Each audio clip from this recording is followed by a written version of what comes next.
Assalamualaikum warahmatullahi wabarakatuh. Perkenalkan, kami dari kelompok 18 akan mempresentasikan tentang solid with solid mixing powder, di mana presentasi kali ini untuk memenuhi tugas mata kuliah perancangan alat proses dengan dosen pengampu Ibu Dr. Leli Nurul Komariah MT. Sebelum memasuki presentasi, akan lebih baik kita perkenalan terlebih dahulu.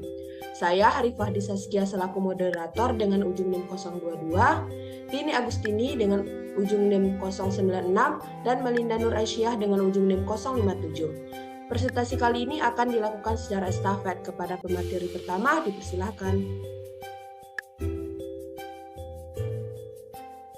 Solid-solid mixing adalah operasi dua atau lebih materi solid dalam bentuk partikel yang tersebar secara random dalam sebuah mixer. Solid-solid mixing merupakan operasi yang penting banyak di industri. Proses ini telah banyak digunakan dalam bidang industrial, agrikultural, terutama dalam bidang farmasi yang menggunakan bahan baku aktif yang jumlah keberadaannya ditentukan dalam suatu campuran massa. Pemisahan ini terjadi ketika sistem berisi partikel-partikel dengan ukuran yang berbeda, berat jenis yang berbeda, dan lain-lain. Dalam pergerakannya akan menyebabkan suatu jenis partikel tersebut mengumpul di suatu area dan hanya terdapat sedikit area yang lain. Selanjutnya,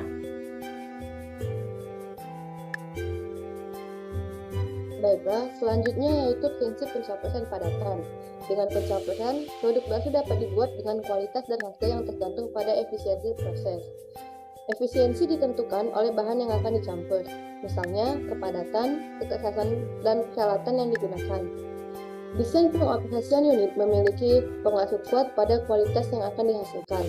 Adapun hal yang dapat menyebabkan kerugian finansial yang signifikan yang muncul dalam dua hal, yaitu yang pertama pada kualitas campuran, di mana ada kasus yang tidak memuaskan mungkin diabaikan sehingga merugikan kualitas produk akhir.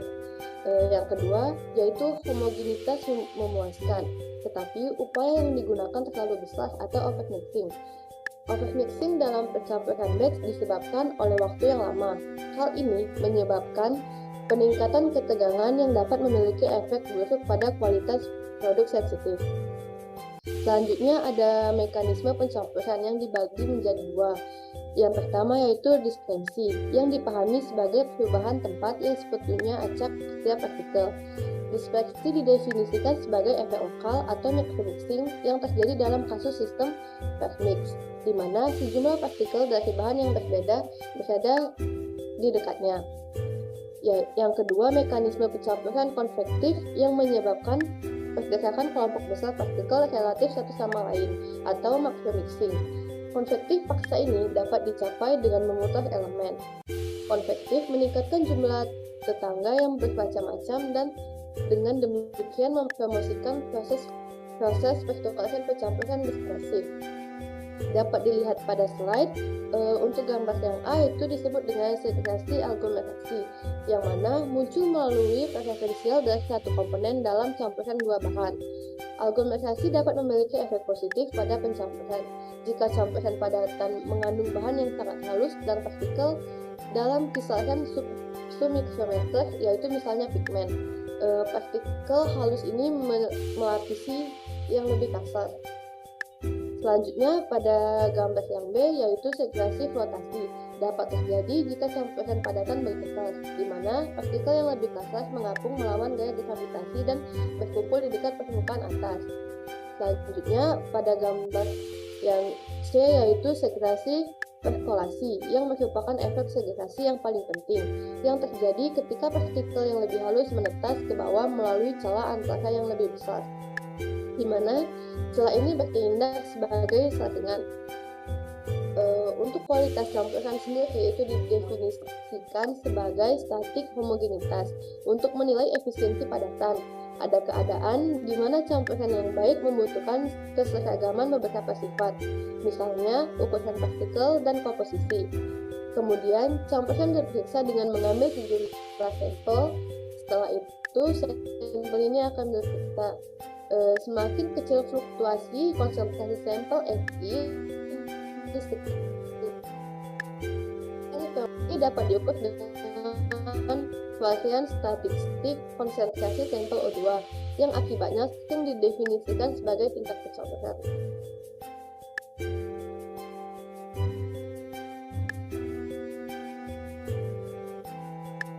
Selanjutnya, dalam hal mixer dan perangkat untuk mencampur padatan dibagi menjadi 4 kelompok. Yang pertama ada mix stockpile. Dari gambar bisa kita lihat bahwa ada banyak bahan yang sering disimpan dalam timbunan yang sangat besar, yang mana tidak memiliki sifat material yang seragam di dalam timbunan tersebut. Untuk menyediakan bahan menjadi seragam, campuran diperoleh dengan mengikuti skema yang ditentukan untuk membangun dan mengosongkan timbunan besar. Proses pencampuran semacam ini disebut juga homogenisasi. Kemudian yang kedua ada bunker dan silo mixer, yang merupakan bejana tertutup yang terbesar yang berfungsi untuk menyeragamkan padatan dalam jumlah yang besar. Mereka dioperasikan secara batch terus-menerus atau dengan resirkulasi parsial campuran. Dalam kelompok bunker dan silo mixer ini dibagi lagi menjadi beberapa alat, yaitu gravity mixer, pneumatic granules mixer, conical screw mixer, L-jet mixer, fluid bed mixer, dan silo screw mixer. Selanjutnya, dalam kelompok atau klasifikasi mixer, pergerakan material dengan memutar agitator atau wadah berputar terbagi menjadi beberapa alat, yaitu rotating mixer without bubbles, rotating mixer with bubbles, shear and centrifugal, dan rotating mixer with bubbles. Dan peralatan yang terakhir dalam pencampuran padatan ini ada direct mixing of feeder stream, yang merupakan proses pencampuran langsung yang merupakan proses pencampuran secara berkelanjutan. Padatan akan dicampur secara pengukuran di setiap bahan dan menyatukan aliran padatan ini secara lokal. Oleh karena itu, setiap pengumpan terukur idealnya harus digunakan, lebih disukai dioperasikan secara gravimetri dengan kontrol umpan balik yang tepat. Berikut perhitungan tentang mixing powder. Seorang perancang ingin merancang sebuah alat mixing powder untuk mencampur 30 kg bahan A dan 20 kg bahan B dalam rasio bahan 3:2. Kecepatan pengadukan yang diinginkan adalah 60 rpm, kapasitas alat adalah 100 liter. Berapa lama waktu pengadukan yang diperlukan agar bahan tercampur dengan baik?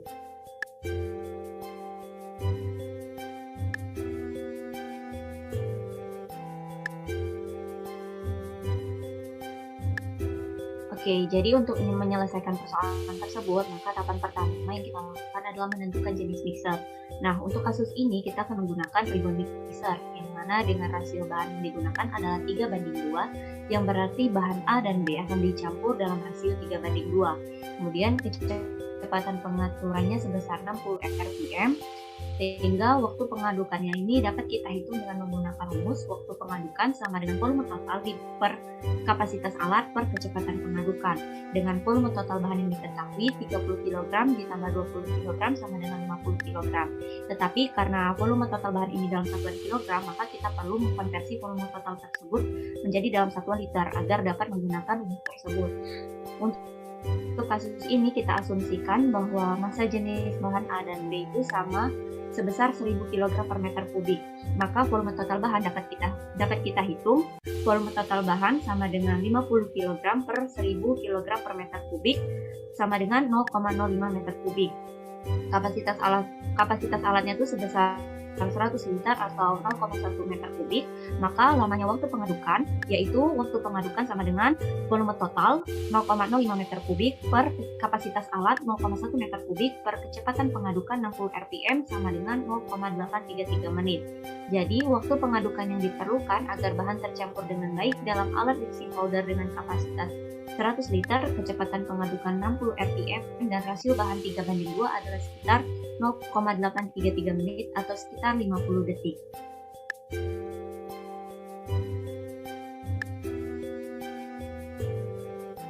Nah, di video kali ini kami akan menampilkan proses kerja dari mixing powder.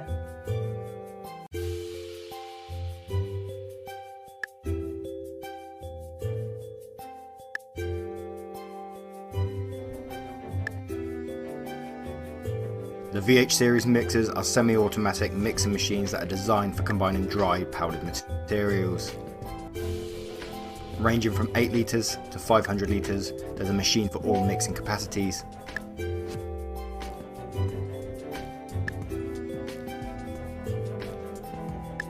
The VH series have asymmetric mixing tubes that avoid dead angles, ensuring you get a thorough mix. They can be filled from the top and then emptied from the bottom with easy-to-use locking systems. Featuring simple controls, they have timed or continuous running options with an automatic cut-off at the end of the job. The VH series has stainless steel tubes that are both hygienic and durable. With its range of options, simple controls and efficiency, the VH series is a great option for your mixing needs. For more information on LFA's VH mixing range, please visit www.lfamixers.com.